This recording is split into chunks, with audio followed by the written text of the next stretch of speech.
First of all, I thank you, dear Dr. Kadri, for the invitation.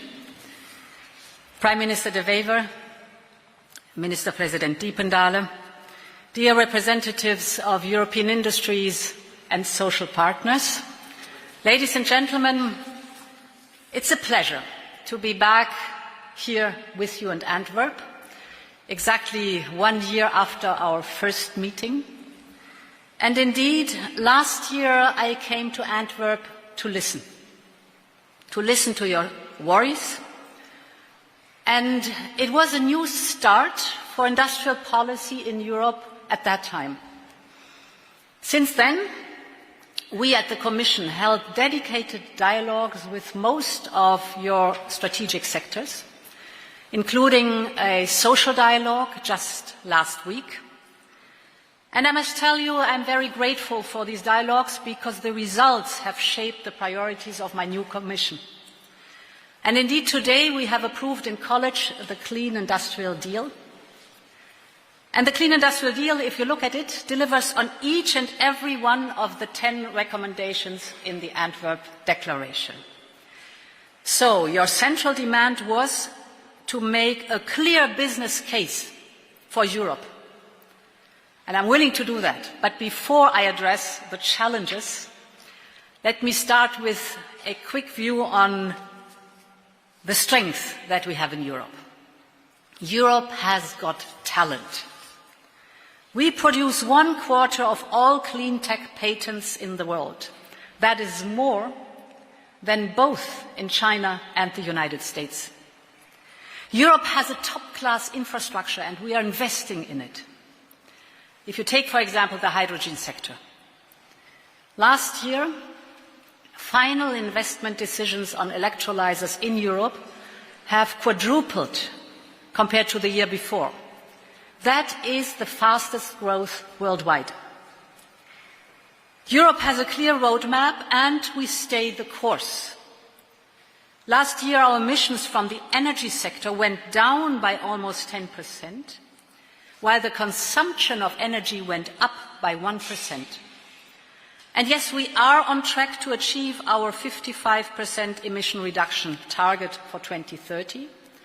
And this gives you the predictability you need to plan your investments.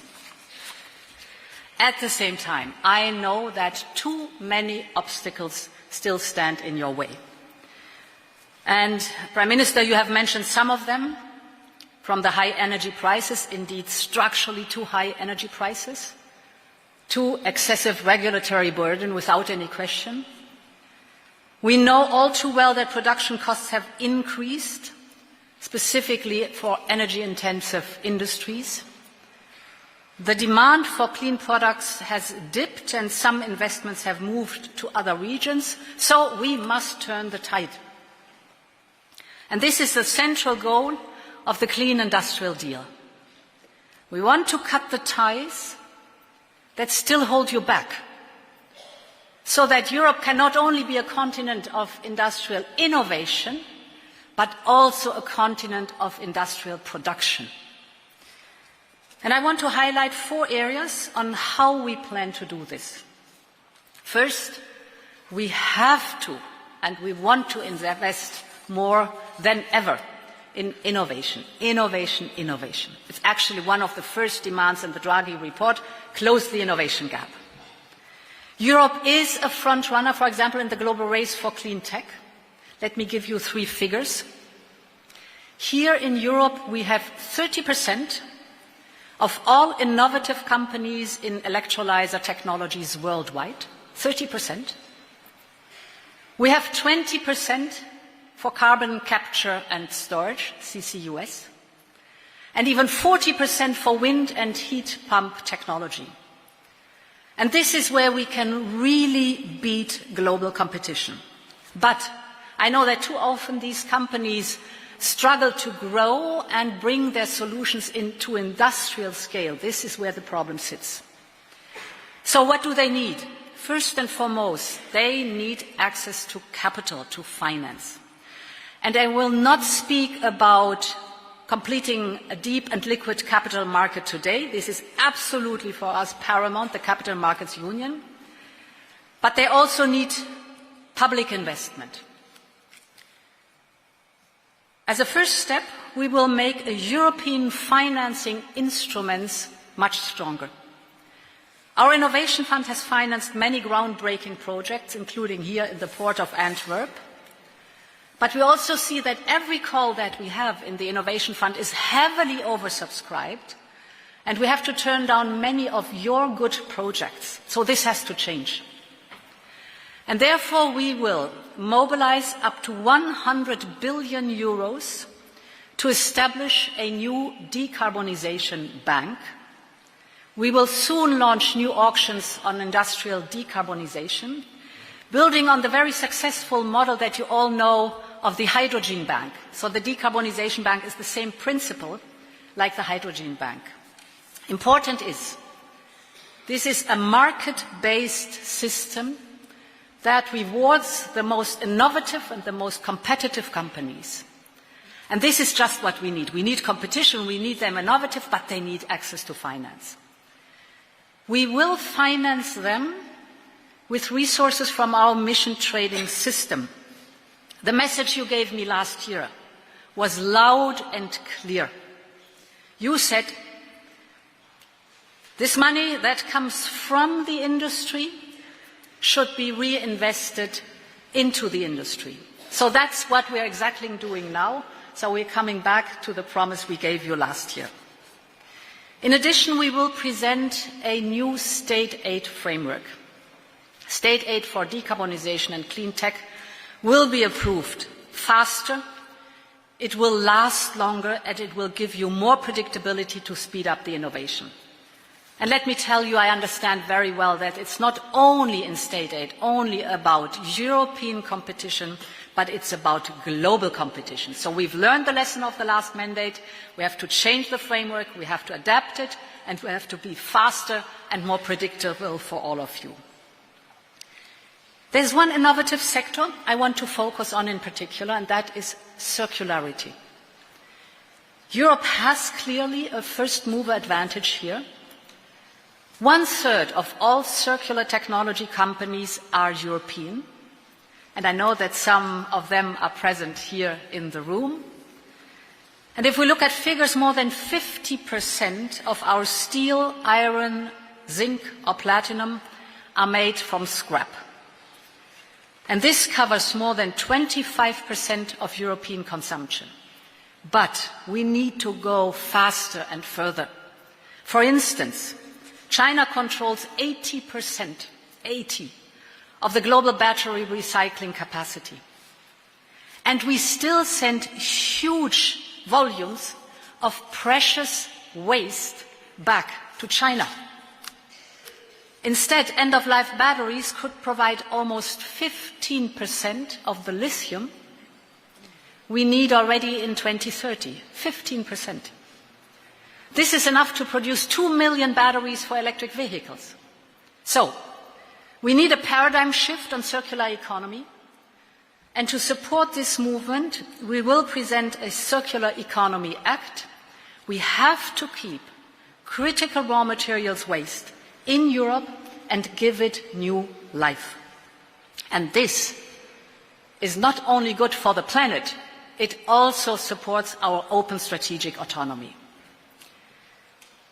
Ladies and gentlemen, the second pillar of the Clean Industrial Deal is simplification.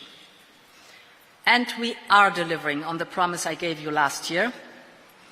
Simplification is vital to Europe's competitiveness. So today, as you know, we have presented our first 2 omnibuses. The omnibus substantially cuts reporting obligation on this magic triangle that is taxonomy, CSRD and CSDDD, and we also add CBAM, abbreviations, but I think you all know these abbreviations very well. This could save up to 6 billion euro every year for European companies. And this is more than the annual budget reduction target we set initially. What are the figures? if you look at CSRD and CSDDD, around 80% of the companies will be excluded from the scope of the CSRD and the CSDDD. Around 90% of companies will be exempted from mandatory taxonomy. And our CBAM proposal will exempt 90% of importers. Now, you can say, what is about the carbon footprint? Well, let's look at the figures together. These 90% of companies that we are exempting now from CBAM are responsible for less than 1% of import volumes, so less than 1% of the associated emissions. So the climate impact in this change is minimal, while the positive impact on the SMEs is huge. And more simplification is on its way. I want to repeat my call I did last year.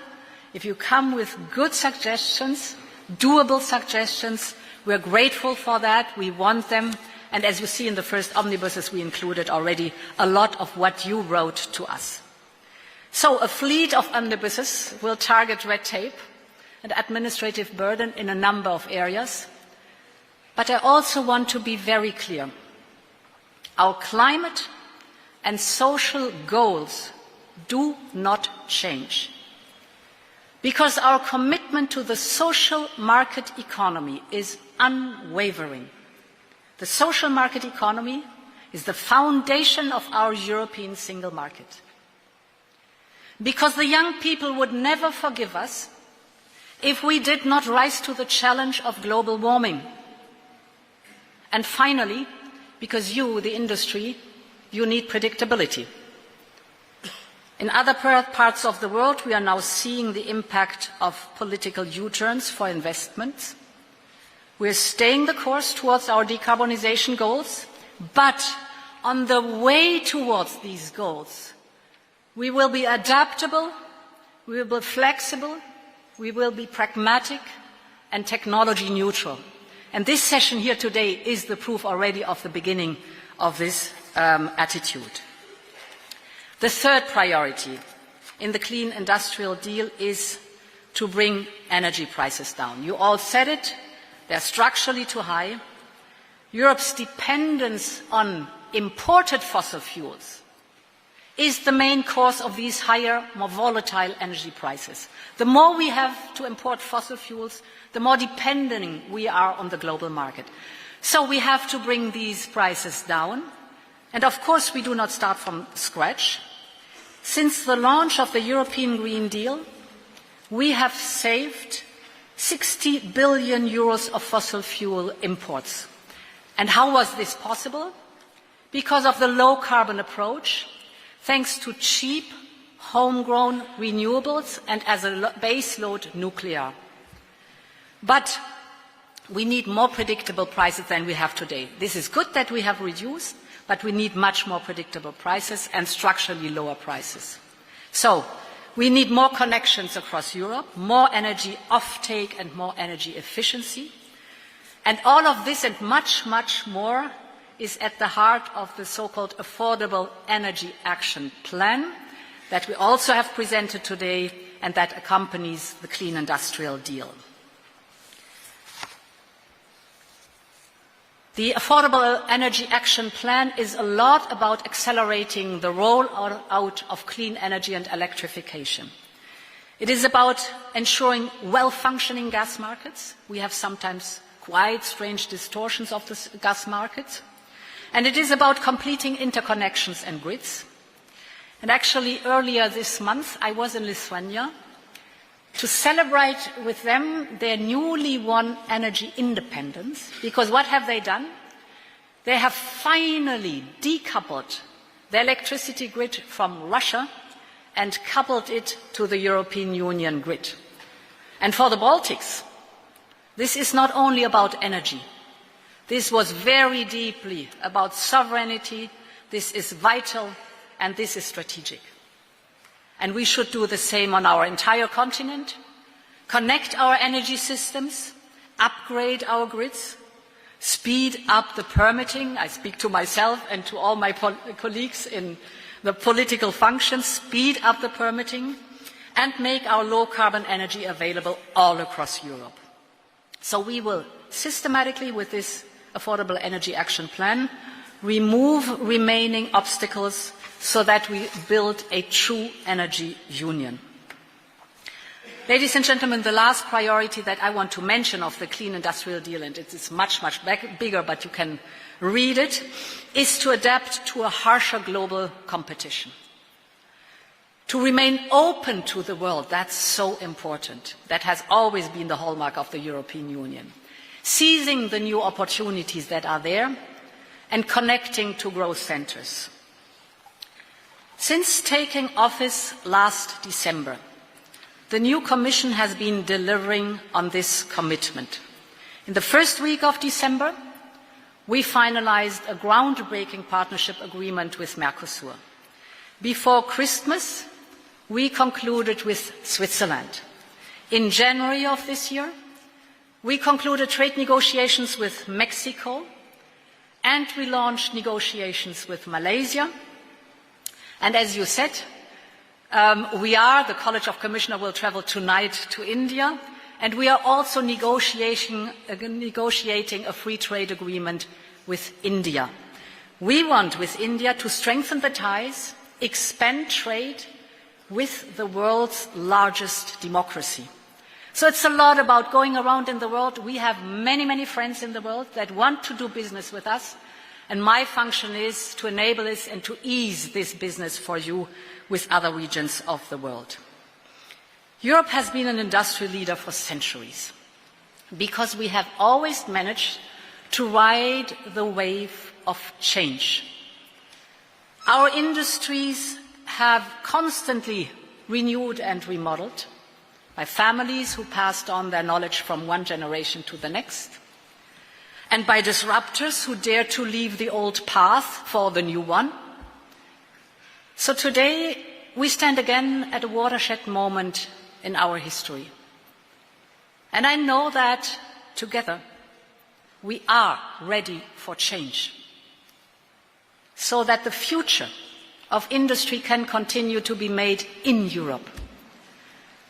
And that next year, I would love to come back to the Antwerp Summit to report what we've done in between, to listen how your reality was in between, and thank you very much for inviting me. Long live Europe.